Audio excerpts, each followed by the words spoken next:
रोना। अक्सर समाज में इसे कमजोरी की निशानी माना जाता है ना? हाँ, बिल्कुल। लेकिन हमारे पास जो सामग्री है, रोना एक प्राकृतिक चिकित्सा नाम से, वो एक बिल्कुल अलग ही कहानी बताती है। तो आज का हमारा मिशन है इस आम धारणा और विज्ञान के नजरिए के बीच के अंतर को समझना। क्या रोना वाकई हमारी सेहत के लिए फायदेमंद हो सकता है, जैसा कि यह सामग्री दावा करती है? चलिए इसमें थोड़ा और गहराई से उतरते हैं। बिल्कुल, ये सामग्री हमें सोचने पर मजबूर करती है कि जिसे हम सिर्फ एक भावनात्मक प्रतिक्रिया समझते हैं, क्या उसके पीछे कोई, आप कह सकते हैं, शारीरिक विज्ञान भी है। हम देखेंगे कि आंसुओं के पीछे का विज्ञान क्या कहता है और इसका हमारे शरीर और मन पर क्या असर पड़ता है। ठीक है, तो चलिए स्रोत को देखना शुरू करते हैं।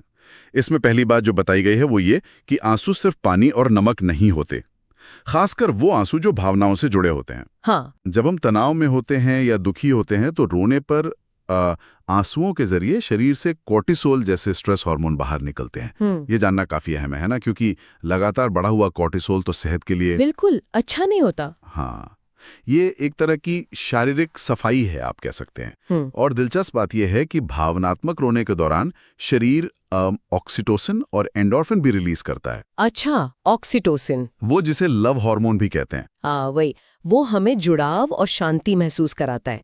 और एंडोर्फिन, वो तो प्राकृतिक दर्द निवारक की तरह काम करते हैं, मूड बेहतर करते हैं।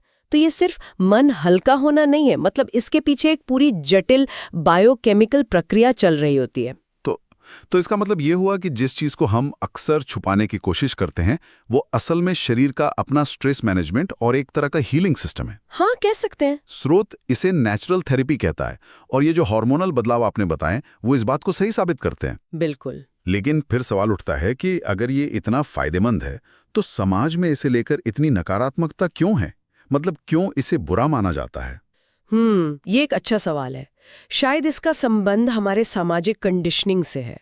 मतलब जिस तरह से हमें सिखाया गया है, जहां भावनाओं का खुला प्रदर्शन, खासकर पुरुषों में, उसे अक्सर कमजोरी माना जाता रहा है। हाँ, ये बात तो है। लेकिन देखिए, विज्ञान हमें बता रहा है कि शारीरिक स्तर पर यह प्रक्रिया असल में ताकत का संकेत है। शरीर खुद को संतुलित कर रहा है, तनाव कम कर रहा है। स्रोत इसी बात पर जोर देता है कि हमें इस प्राकृतिक प्रक्रिया को शर्मिंदगी से नहीं जोड़ना चाहिए। अच्छा, स्रोत में क्या इस पर भी कुछ है कि क्या हर तरह का रोना एक जैसा होता है? जैसे प्याज काटते वक्त जो आंसू आते हैं और दुख में रोने वाले आंसू, क्या इनमें फर्क है? हाँ, ये एक महत्वपूर्ण अंतर बताया गया है। प्याज काटते वक्त या आंख में कुछ चला जाए तो जो आंसू आते हैं वो रिफ्लेक्स टीयर्स कहलाते हैं। उनका काम बस